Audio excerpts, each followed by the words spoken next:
Imagine not one, but hundreds of buildings just like this. On paper, they were supposed to serve thousands of meals a day to children who desperately needed them. They got millions in taxpayer money to do just that. The only problem? Many were nothing more than a tiny grocery store, a quiet storefront, a facade. Meanwhile, in another town, a nonprofit claimed it was feeding 6,000 children a day. That's more than double the town's entire population. This wasn't just a simple mistake. Federal prosecutors have called it the largest pandemic fraud in the United States. It was a sprawling network of greed that, like a cancer, silently consumed public money meant for Minnesota's most vulnerable residents. This is a story of how fake meals, ghost children, and a tangled web of shell companies exposed a scandal of absolutely staggering proportions.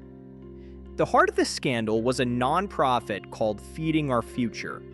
Now, during the pandemic, the federal government relaxed the rules for its child nutrition program. It was like the government left the vault door unlocked, hoping people would only take what they needed. This allowed groups like Feeding Our Future to sponsor sites that handed out meals to kids. Almost overnight, the organization exploded, going from distributing $3.4 million in 2019 to nearly $200 million in 2021. But prosecutors say very few of those meals were ever actually served. Instead, founder Amy Bach and her co-conspirators allegedly built a fraud assembly line. They recruited people to open over 250 fake food sites across the state and then submitted invoices for 91 million phantom meals. To back this up, they created falsified attendance sheets with names of children who didn't exist. One of these rosters was reportedly generated from a website called listofrandomnames.com. In total, they siphoned over $250 million from the federal program. That money was washed through a maze of shell companies and spent on luxury cars, real estate, and shopping sprees at Gucci and Louis Vuitton. By March of 2025, Amy Bach and a key accomplice, Salim Saeed, were found guilty on all counts, including wire fraud and bribery. They were just two of the 78 people charged in the Feeding Our Future case. As of late 2025, 57 people have been convicted. The investigation into Feeding Our Future was just the tip of the iceberg. Investigators soon discovered that the scandal wasn't a single fire. It was the first spark in a wildfire of fraud. They found what they called a cascade of corruption burning through at least 14 different high-risk government programs in the state. The schemes were often connected, with some defendants treating these public funds just like their own personal ATM, withdrawing from multiple programs at once. Take the state's Autism Services Program. One defendant pleaded guilty to her part in a $14 million scheme where she billed Medicaid for therapy that was never provided and paid kickbacks to parents just to enroll their children. Another program, Housing Stabilization Services, was designed to help people at risk of homelessness. It was originally estimated to cost $2.6 million a year.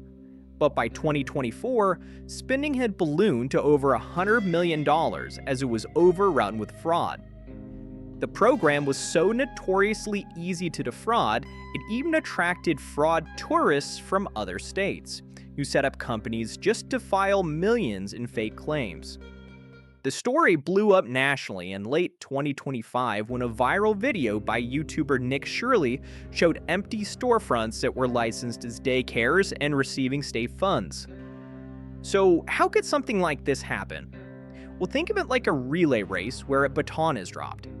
Federal funds are often handed over to states to manage, but that handoff can create dangerous gaps in accountability. The Minnesota Department of Education actually flagged Feeding Our Future for potential fraud early on, but the nonprofit sued them, claiming racial discrimination. A court ruling against the state had a chilling effect that was like putting a muzzle on a watchdog, effectively slowing down oversight. As the full scale of the crisis came into focus, the political fallout was immense. Federal prosecutors announced that of the $18 billion spent across 14 high-risk programs since 2018, they suspect half or more may have been stolen. Facing intense scrutiny and calls for accountability, Governor Tim Walz announced on January 5, 2026, that he would not seek a third term, stating he needed to focus on confronting the scandal rather than a political campaign. The fraud in Minnesota is about more than just stolen money. It's a profound betrayal of public trust.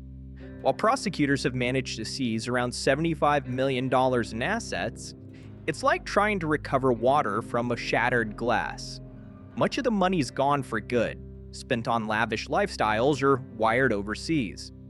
This story exposes a systemic vulnerability in the very programs designed to help those most in need. And it raises a critical question. How many other states might have the same problem? The staggering greed that was uncovered revealed a system that was shockingly easy to break. The fight for accountability and for fundamental reform is far from over. Follow Blacklight for the next unraveling.